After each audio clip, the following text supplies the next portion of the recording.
It is impressive to be at a conversation of this with this dignity, and it is not all countries that many countries need to have this conversation.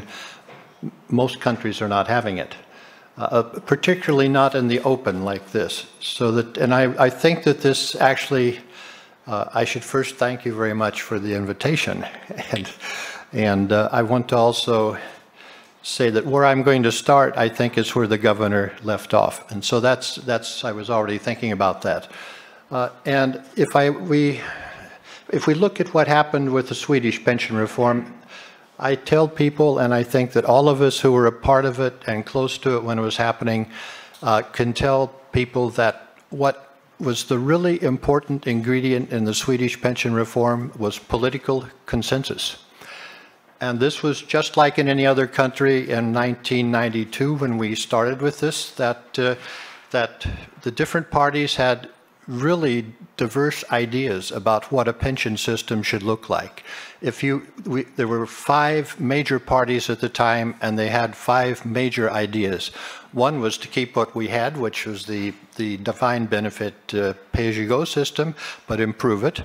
That's always an option, of course. Another was to go completely to, as far as you could, to a funded pillar. That was also a major idea at the time. And then, of course, we even had some people, I would say, living in the countryside, like we usually do, who were perhaps more in favor of having just a big folkpension. That is to say, everybody gets the same amount, and it's a big amount. And that's also something that has been discussed throughout the past 30 or 40 years in terms of it's a guaranteed minimum income. It's called that in a different context. But of course, there are good reasons I think, not to have a guaranteed minimum income, because it's not good in terms of efficiency, and it's not good in terms of financial sustainability. It takes no account of what's driving the system, etc. So, this view was never really dominant in Sweden. But what happened in practice, which is really important, is that these different political interests, including the labor unions, including the employers' associations, including the pensioners' associations, they were all agreed in the end to what the proposal was, which 5 parties and a few experts sat down and thought, if we do it all over again, what should it look like? We just start over from the beginning. And so that's what we did, and that's what is the present Swedish pension system. I'm going to be presenting the Swedish pension system because that is the whole content of my presentation. But I'm going to be presenting, I think, most of the ideas of defined contribution pension systems. And I know that not everybody is a fan of defined contribution. Many are great fans of defined benefit. And along the way, I will try to tell you why I'm a fan of defined contribution. I hope that at the end of my presentation you will agree with me, but if you don't, then you will know why. So you will have your own reasons. That means that you'll have much more stabler arguments against me at the end. So we'll give it a try. Let's see, I want to am I changed there?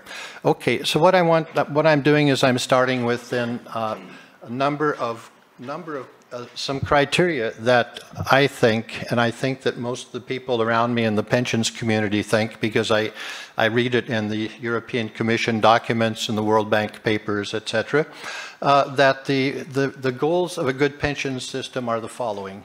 And the first one is the one that your governor, the central bank, mentioned, which is affordability, financial stability, financial sustainability. That is the point that's what brought the old Swedish system down. It was obviously at the time not financially sustainable, and all calculations showed that.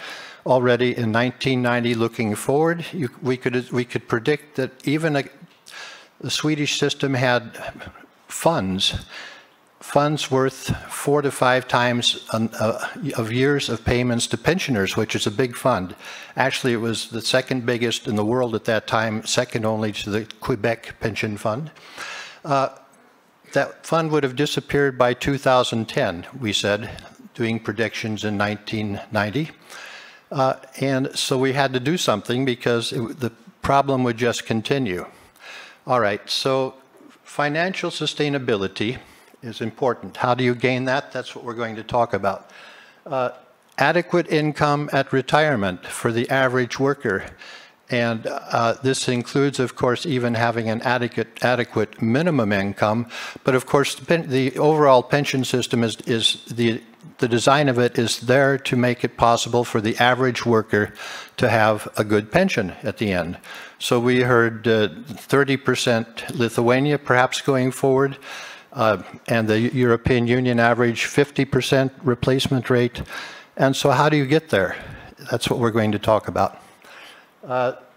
Economically efficient, there are incentives in paying contributions, and there are obviously I think very strong incentives in having accounts.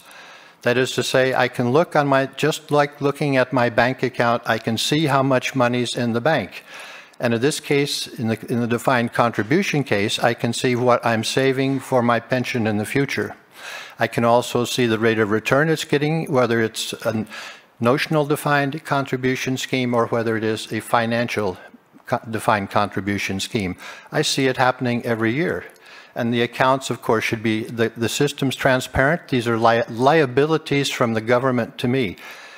So they're really fixed promises. Even the mandatory scheme, if it is a part of the universal public pension scheme, of course, in the end, it's the government that has to provide good supervision of maybe privately, usually, if not always, privately invested money. But you have to have good supervision, which is actually what I've written at the bottom of the page, because you want to have a reasonable return, but it's a return that you can afford in the long term. A financial system makes that easy to do it, but it's not easy, it's not that easy because, of course, I think we've all seen around us financial pension systems that don't have a good rate of return. And I think we should maybe discuss later on why this could be the case. But that's nevertheless important. So economically efficient, it provides incentives to work. It does it by being transparent. I can see that perhaps in the best of all possible worlds, the pension age is going to increase with longevity. And this is an incentive then for me to work maybe a year longer, a couple of years longer. I can even see that if I work longer, I get a higher pension per year of payment. And I think that's a pretty good incentive, at least for many of us it is. Intra and intergenerational fairness. I think this is very important. Two persons in the same generation who are paying exactly the same amount of money, do the same job, should get the same pension. You could claim, I would claim it. That's what I call fairness. Within generation fairness. Okay, so it's not that some people get 50% more because for some reason they've been able to negotiate this with their politicians. Everybody gets the same. What, 100,000 euro is 100,000 euro in everybody's pockets. It's not worth more in some people's pockets.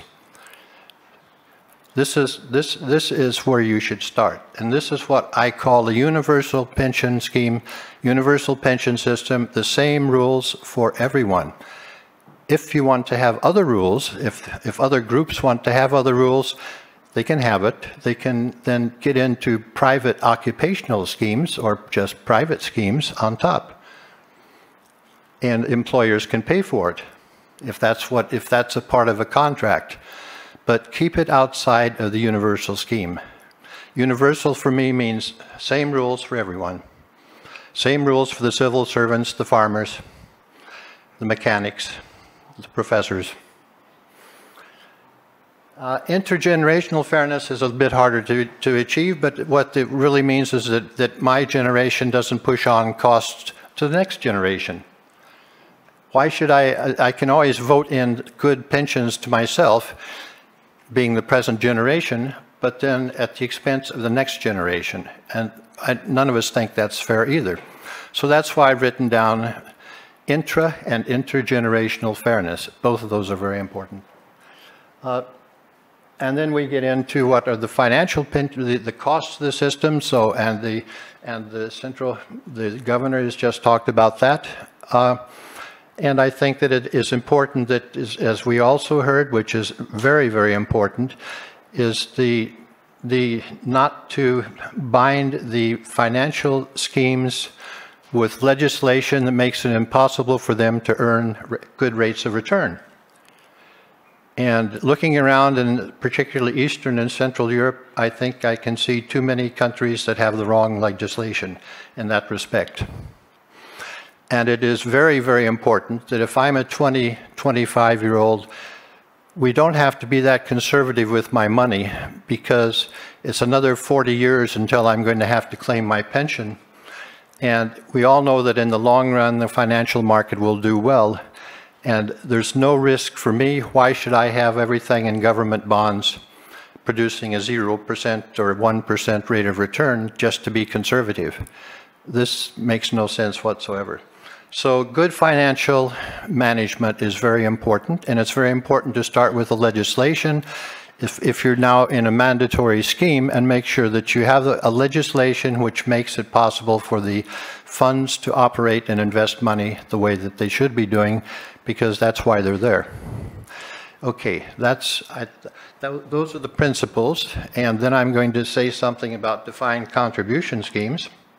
I'm going to do it from the point of view of notional, or what we now call non-financial defined contribution, because then we have financial defined contribution and we have non-financial defined contribution, and you'll see that everything I'm going to say pertains to both of those. There's only really a couple of important, but there are a couple of differences, but for the most part it is exactly the same thing. They are both account systems. So what happens is pretty simple. It's just like putting your money into the savings, the piggy bank again, except the piggy bank doesn't have an account. So you want to have an account. The piggy bank is more like doing the defined benefit system. So somebody shakes it and something comes out at the end. But the defined contribution system actually makes everything very transparent. It's simple. I pay a contribution on a defined contribution rate that goes into the system for my non-financial pension scheme, but I do the same thing in Sweden and countries that do this for my financial pension scheme. The logic of putting these together is obvious, because you're doing the same thing, and some of it is going into the financial market, the rest of it is going into a distributional pay-as-you-go pension scheme, but both of them are going to be following very strict rules that maintain the financial sustainability. And that's what's on this page. It's very simple, so it's not a lot to remember. I think probably there are two important components in the non-financial defined contribution. One is the method of indexation, and the other is the way that the annuity is calculated. The annuity is calculated like annuities are usually calculated. So you have a pile of money, but when it's time to become a retiree, you take that pile of money and you divide it by something called average life expectancy for your cohort. So that's simple. And that means then that a certain pile of money has to get bigger with increasing life expectancy. And that's a pretty easy message to give to people. And people can probably understand it, that it's not affordable. That's to go back to the first part of it, and it's not financially sustainable not to do that. But when you're doing it, of course, you have to take into account the fact that some people cannot always work this much longer, and that would be the first thing that somebody might tell me. We can't all work until the age of 70, but we also have a separate system, and it's very important in my mind to keep the disability system separate outside the old age pension system. So it is not as the traditional idea of having old age and disability in the same system. What they are ensuring two different risks. One is longevity, that I might live too long. That is to say, I might live to 100, even though on average we only expect that I'll live to 82. But the risk is I could live to 100. And so I'm willing to join this scheme where we redistribute the money in the insurance pool in order to, and I am part of then believing that I might also want to be one of the ones who do not live to 82. I only live to 72, and my money gets redistributed to the persons who happen to live to 100. But in the beginning, we don't hopefully know who's going to be the one to live to 100 and who will not. And so we all have to get into this system. It's terribly inefficient and expensive for us all to save as if we're going to live to 100. Okay, so it's obvious. We have two insurances, keep the disability out, which means have a good disability system and a way to integrate the disabled into the old age pension system. In Sweden, the disability pension system has an imputed income, and the contributions are paid by the disability insurance on the imputed income into my pension accounts, which I might have had until the age of 58. And so that there's a continued process where money gets put into my account, and it's based on the imputed income that I would have had I not become disabled. And of course, you have to think about what that looks like. Anyway, that's how that works. The second most important part of this, which we really just heard about in the introduction to my speech, has to do with, in this instance, the NDC scheme, it has to do with the indexation. And it's the only obvious way to do it, and if you take a mathematical formula, which I can easily show you, but I'm not going to, that what you have to do is you index with the rate of growth of the contribution base. That is the wage sum which lies behind the contributions, which I would claim it's important to keep this straight from the national accounts wage sum, which maybe doesn't represent what's happening with the payments into the pension scheme. So you really treat this as a pension scheme, a closed pension scheme, and the increase in the rate of growth of the wage sum can be broken down into three factors.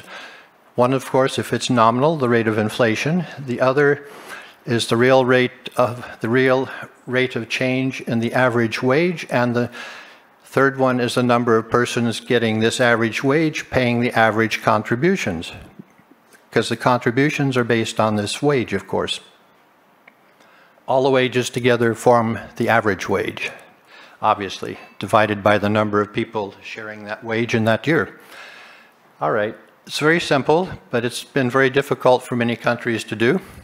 I will show you how it works, and I'm going to use Latvia as an example because I just happen to have been doing some work in Latvia and have a few slides from Latvia. But I will show you in just a second how it works. There is a minimum pension age, and it is reasonable, I think, to increase it, and with respect to the increase in longevity. And then there can be there's another sort of a pension age, is when maybe people normally get their pensions. That is, you have to ask the question, when does a disability pensioner become an old age pensioner? That might be an age which is above, at least in Sweden it is, above the minimum age. I can claim a pension at the age of, presently, with the new legislation, age of 62, but the so-called statutory, which I don't call it, but the normal pension age is supposed to be 66 going to 67, and according to the present legislation now being written at the department, the Ministry of Social Affairs, is going to be indexed to life expectancy forever. You have to do this, and because it gives a signal. It's a transparent signal, and it tells people, it tells them what keeps the system stable, because it is a stable system. You want to claim it's a stable system, and so you want people to know, why is it stable? It's stable because we're doing this. We're increasing pension ages, but people can look around them and they can see that older people are doing things that older people weren't doing 30 years ago, and that they're living longer and they're healthier. Okay, and in order to make it an intergenerational system, then you would have to figure out what the contribution rate is that you could have for eternity. And that's actually not, I will show you a little formula how you can at least think about it. What you decide yourselves if you do something like this is up to you. But if you have a rate that is reasonable, that is to say you want to have a 50% replacement rate, or you want to have a 60% or a 45%, then you figure out what it's going to be. If you do all of this indexation, it will work out in the end. It'll work out for the next generation also. This is because the system has these built-in equilibrium mechanisms. It's not always in equilibrium, but it is always struggling to get there. So that in the country of Latvia, which has exactly the same demographic development in the future that Lithuania is looking forward to, or at least is projected to have, and even the past 20 years, with a low fertility rate, declining number of working age people, we can see in just a second what Latvia has done with that. There it is. And this is what Latvia has done, and what Latvia, according to the aging report calculations, is going to do, which I think is rather conservative for Latvia and even for a country like Lithuania. But this is what the index looks like if you break it down into the real per capita wage growth, which is the darkest line, and you see that the Latvians had some sort of a tremendous blip where there was a lot more money per person, and you could see that the system was, when it was time for the global collapse, it was also time for the Latvian collapse, and they collapsed.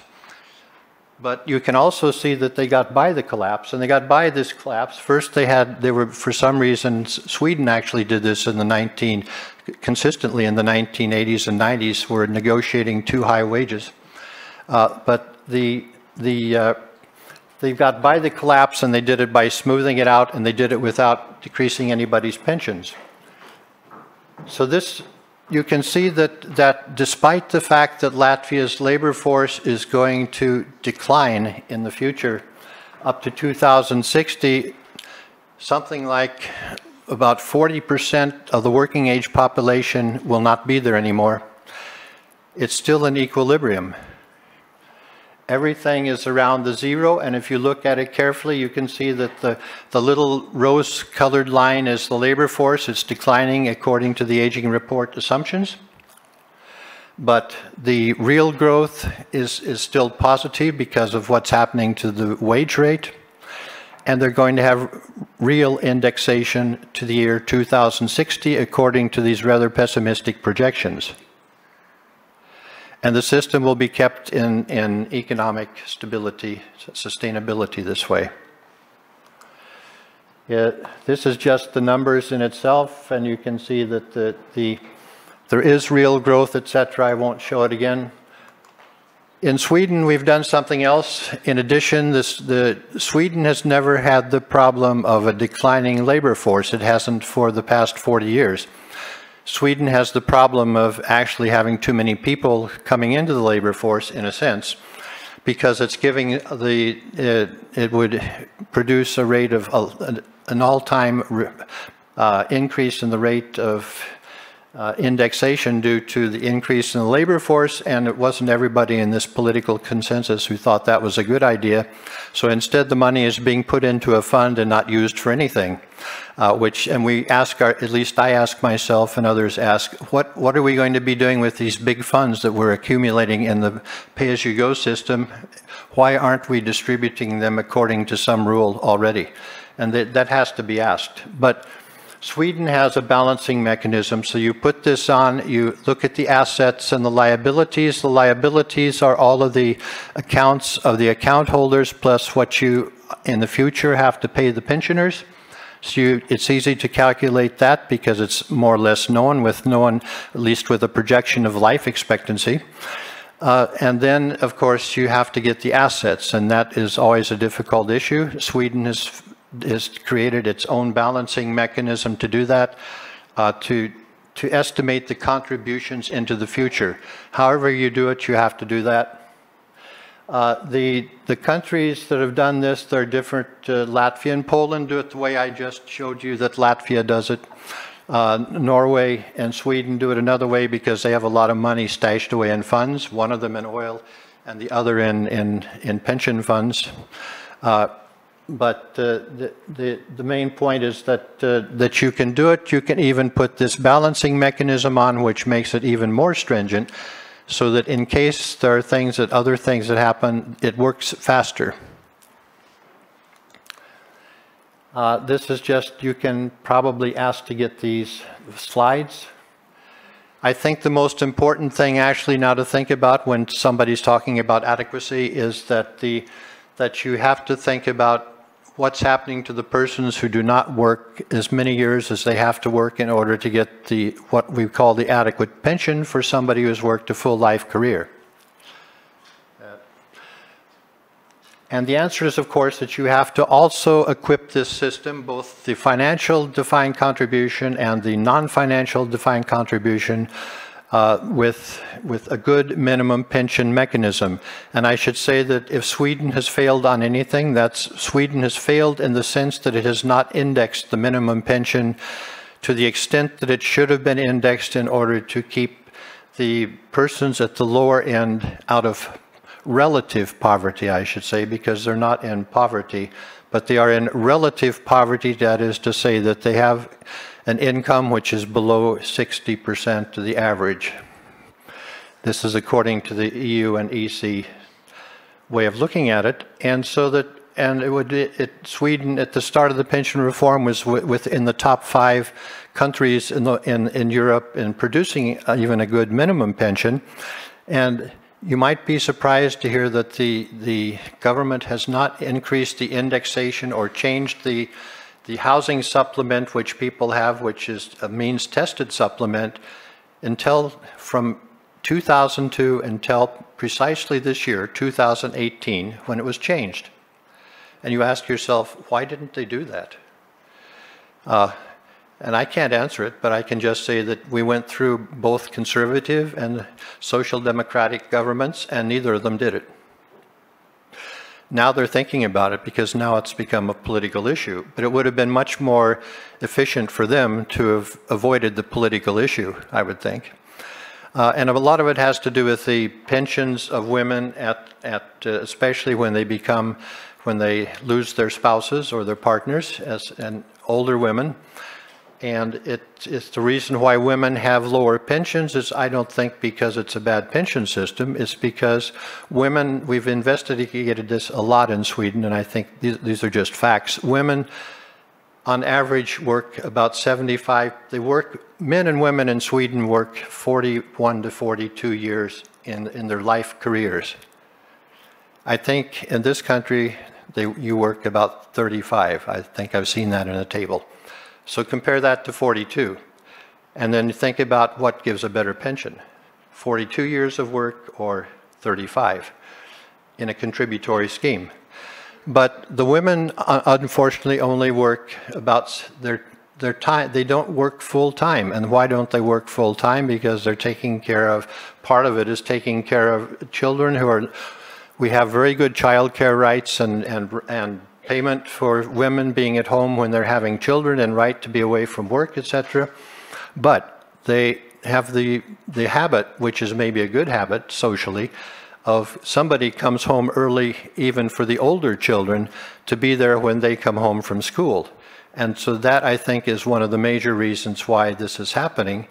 And because it is, we thought 20 years ago that this would disappear, and it has not disappeared. The amount of time that women spend at home compared to men taking care of children is 60 to 40.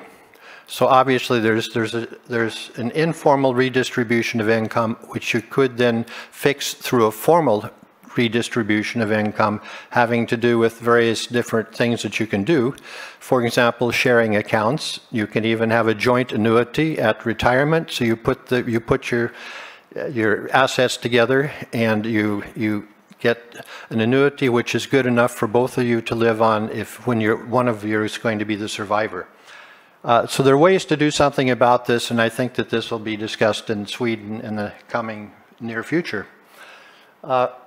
And of course, the government can always put in add-ons into these accounts and does it so that the sickness insurance pays in contributions to my accounts. The unemployment, if I'm insured unemployed and I'm seeking a job, then the unemployment insurance pays in contributions to my accounts and even into the second pillar account. So I think that the way to get rid of this gender gap in pensions is to look at these measures that I just mentioned and to think about using those in order to improve the account values of women and to the detriment of men, I would say, and others. So the last thing is what's adequacy. And this is a little equation to show you what adequacy could look like. So if I want, it's pretty easy. So you say, well, how do I figure out what's an adequate pension? And I say, I don't know the answer. But you might have to yourself decide whether you think it's adequate with a replacement rate of 40%, 50%, 60%. So you take out this equation. And in this case, I've decided that a 50% replacement rate is what we want to have. And then, of course, I look at different combinations of how long I work. So in this case, we have 40 years of work, which I think is more or less what we think that people should be working in the European Union these days to get what we call an adequate pension. And then we have, in this case, 18 years of getting a pension as a retired person. And then this little equation says that you have to pay a contribution rate of 22.5% in a pay-as-you-go scheme. If you have a funded component, which Sweden does, which is about, Sweden actually has 22.5, and I don't think I did it because Sweden has it, but maybe I did. I am that way. That Sweden has a 7% contribution rate in total going to the mandatory public funded pension scheme and to the occupational component, which is quasi-mandatory because I can't get away from it. I'm a part of it even if I didn't want to be. So it is, in a sense, mandatory, but it is not legislated mandatory. It's just what has come up through negotiations. So 22.5, and you can even then which gives me 50%, and that's not bad. If you look at Sweden with 7%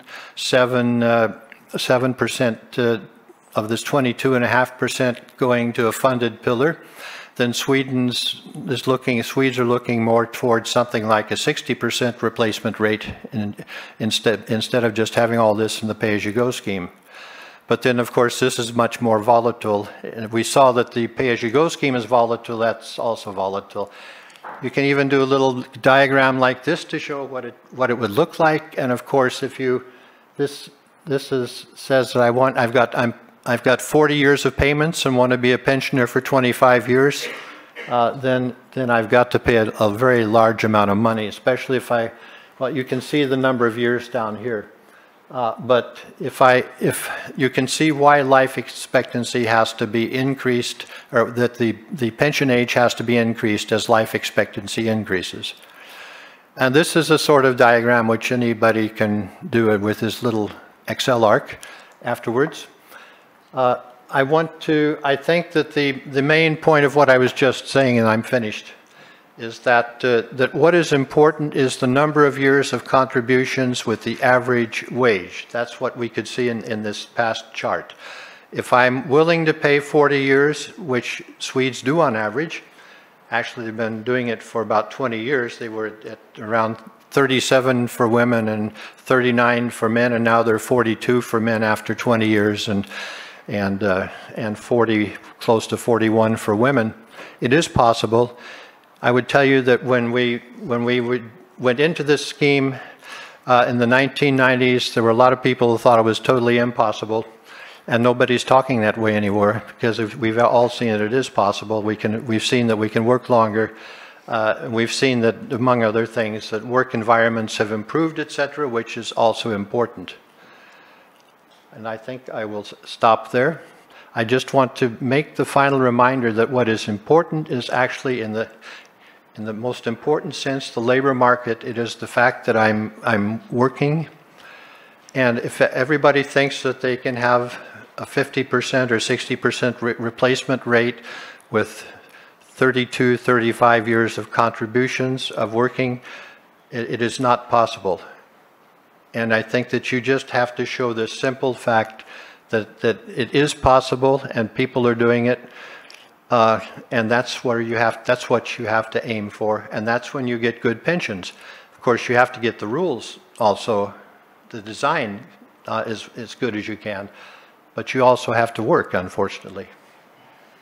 Okay. Can I just have one anecdote? No, I will leave.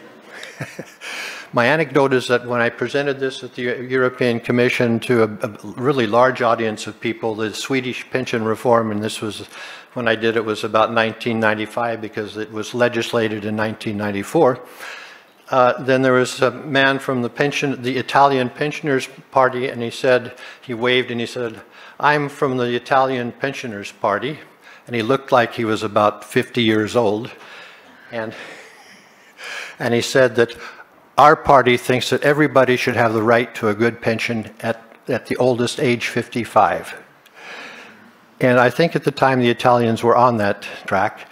Elsa Fornero, I think, in 2012 ended that track, or at least put into legislation, the legislation that put an end to that. But of course, that was the problem that the Greeks had, and that's why the Greek system just all fell apart, because the budget couldn't take it. Thank you.